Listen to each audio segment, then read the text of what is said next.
Hello there everybody and welcome back to Movie Squirm. Today I'm going to be doing another end of month ranking where I rank all the new horror movies that I watched in the month of August 2025. Now I've only got 4 releases here. I was hoping to do a 5th release, The Twin, that came to Shudder, but I believe it only came to Shudder US and I just could not find a copy of that anywhere. So unfortunately that will not be in the video even though I planned it.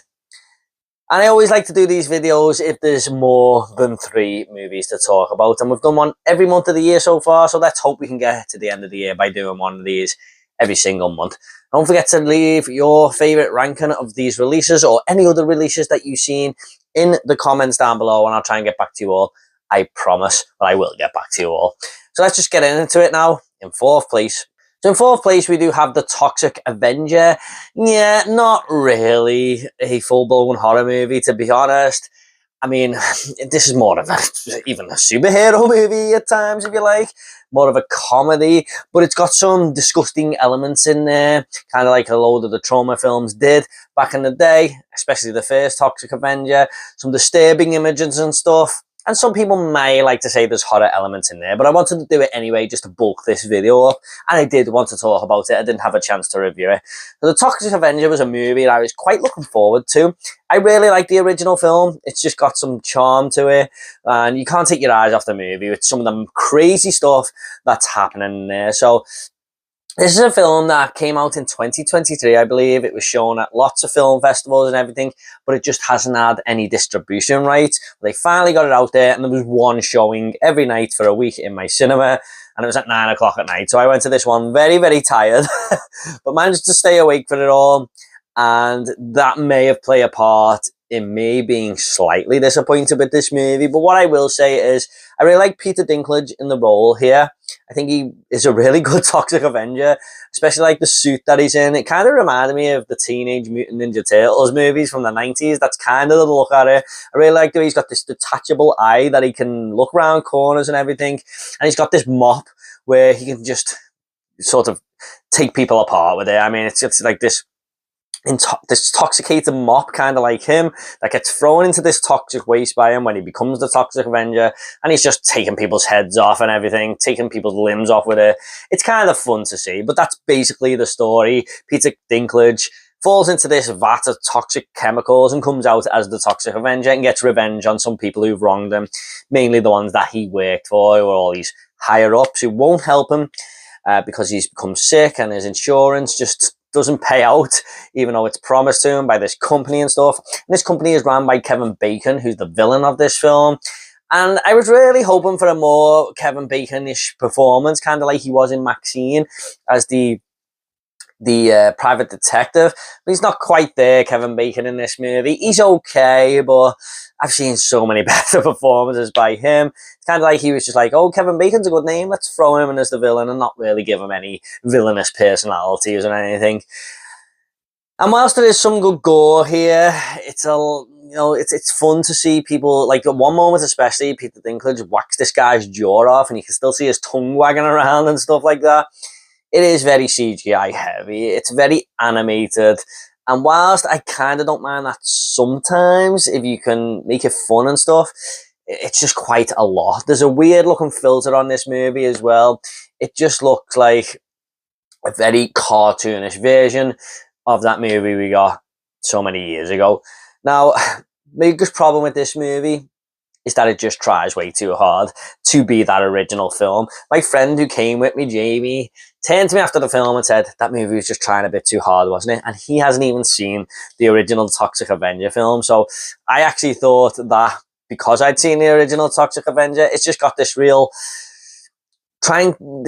B-movie feel about it, even though it's not a B-movie. It's got budget behind it, it seems. And I just don't think you can recapture that time. I mean, it's virtually impossible to, like, the original Toxic Avenger went for something and landed it magically. And this is trying to recapture that in like 40 years later, and it just can't do it. It is a decent enough remake, but it just fails in every department that the original did. I would way rather watch the original over this one, unfortunately. Now, like I said, I was kind of tired going into this one, so I would like to rewatch it at some point, and maybe it'll grow on me, because lots of my Letterboxd friends have given this a high review. But on this first viewing, I gotta say, it's one of my most disappointing movies of the year so far. So, a wacky movie that didn't quite pull it off for me. So that is The Toxic Avenger. Next up, we have The Home. Now, I know this released in July or June here in the UK, but no cinema around in my city of Liverpool was showing this movie. I tried 4 different cinema chains, couldn't get it. So I just thought I'm gonna have to wait for digital with that. And it came to digital, so I finally watched it. And I gotta say, I wasn't expecting much because I heard a few bad things about this, but it worked for me. This is a very interesting movie. It's the second horror movie of the year that takes place in a home, believe it or not, even though I can't remember too many horror movies that take place in an old person's home. We've got The Rule of Jenny Penn this year, and now we have The Home. And this was way better than The Rule of Jenny Penn, in my opinion.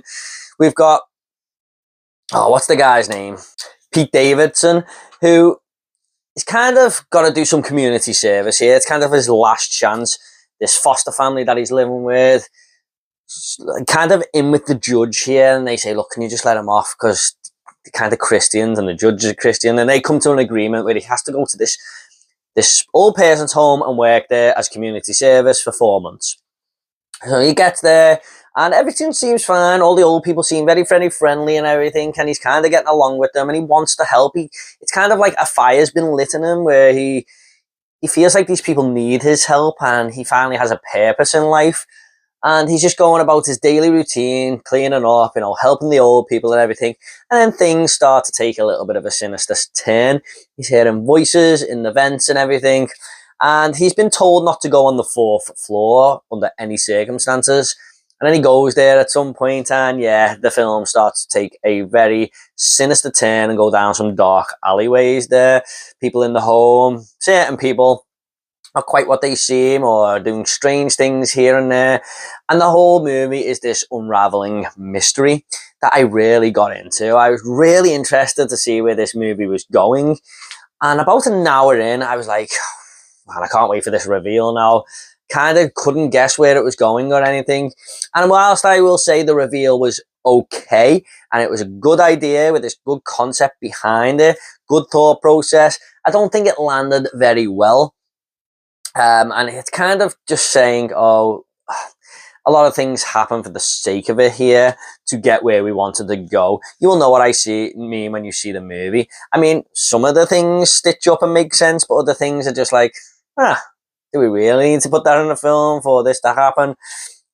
I don't know, that was just my thoughts on it. However, the movie definitely picks up, and I bump this up 0.5 star on my Letterboxd. I give this one 3.5 stars. With the last 5 minutes, like just for that last 5 minutes alone, I bumped it up a little bit there, because it is absolutely insane, and I was loving every single second of it. The movie just goes batshit crazy. So for me, I would definitely check this out if you have any inkling of, or you've got an inkling of what this movie might be like, because I was kind of put off by it, by people giving it negative reviews and everything. But I quite enjoyed it. I thought it was a decent film. And there's a part in the middle of this movie, like a death scene, that was so gory and so awesome to look at if you're a bloodhound. So The Home for me was a nice little surprise there. So that is The Home. Next up, we have Together, a movie I was highly anticipating this year, because again, hearing the early buzz about this one just got me so excited. Another body horror film. This stars Alison Brie and Dave Franco, get mixed up with James Franco and Dave Franco there, who are a real life couple, and they play a couple in this movie, which worked really well for the film. Actually, you could tell the chemistry and everything. It's an awkward little relationship, but you can tell that they've sat down behind the cameras and actually thought, what's some awkward things that's happened in our relationship that we can kind of put on the screen here. It all just works so well with those two together. And they move into this countryside town. Not even a thing, a countryside town, a small town, sort of in the outback, really. And Alison Brie has this new job as a teacher and everything, and their relationship is kind of having its ins and outs. I mean, you can relate to this if you're in a relationship, because, not everything is always perfect, and this movie plays on that a lot. It has codependency relationships, toxic relationships in general, in its social commentary there. But Dave Franco sort of comes across something in the movie, and that's when the film starts to take a little bit of a turn and go down the body horror route a little bit there.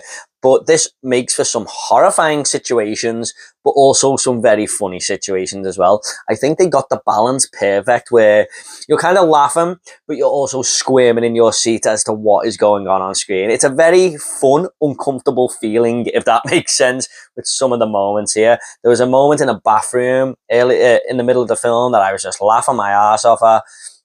But I thought Alison Brie was great in this. She was such a a character that you really do get behind and want the best for her. She's just like such this little cute female character who's like can do no wrong, and you sort of you kind of want the relationship to work out because Dave Franco as well is another good lead in this movie. But Alison Brie just stood out a little bit more for me. But yeah, I really liked her character, and she was like owning the screen every time she was on it for me. But yeah, Together was a very interesting movie. Body horror is having a bit of a resurgence lately, isn't it? And this is probably in my top 10 horror movie or movies of the year so far. So it was a little bit, I wanted a little bit more by the time the movie ended. I was thinking, oh, okay, after all the buzz and everyone raving about this movie, I kind of just wanted a little bit more, but it was still fine. I was still very, very satisfied with this film, and I would definitely watch it again.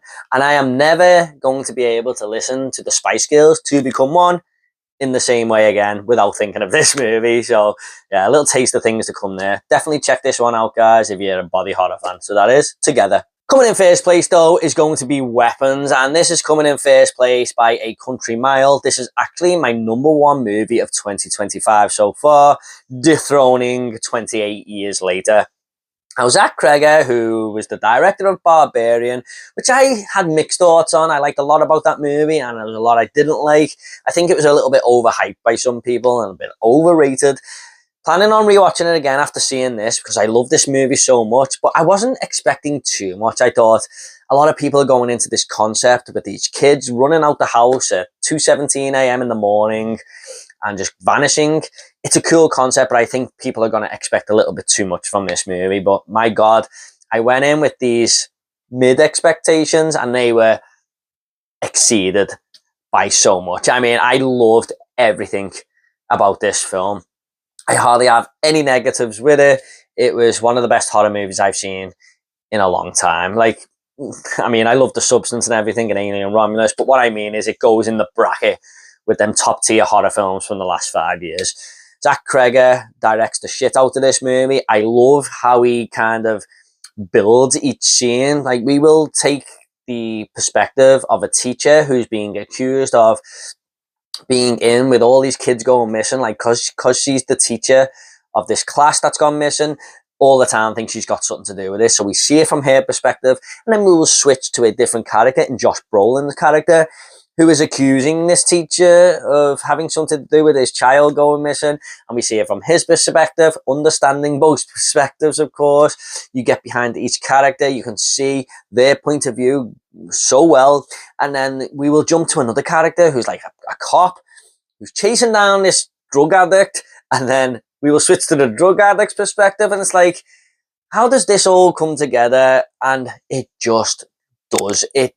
Each character will make sense of the story a little bit, and then we'll jump back, see it from a different perspective, and by the end of that perspective, you will see the story coming together even more. And when we've got through all the characters, the reveal of this film, I did not see coming in a million years. I thought this was so well done. I just loved every second of the movie. I mean, there's so many good jump scares in this film as well. Like, jump scares for me, I feel like they're just done so cheaply these days, but here they are done so well. Got me a few times. The movie is creepy as hell, and it's like a drama with horror. Yeah, it's like a horror drama, if you like, the way the story is told. But a great, I can't really give too much away here, but a great character that comes into the movie later on. Can't really say too much, but gonna be remembered in horror history forever, I think. So yeah, Weapons, absolutely awesome film. Loved it. #1 movie of the year and #1 movie of the month. Hey guys, hope you all enjoyed this little ranking video. What did you think of these movies? Please give your ranking down below. What did you think of my #1 weapons? You know, I'd love to hear your thoughts. And if you want more end of month vlogs or end of month rankings, should I say, there'll be a link down below. Thanks so much, guys. You take care, and I'll see you all in the next video.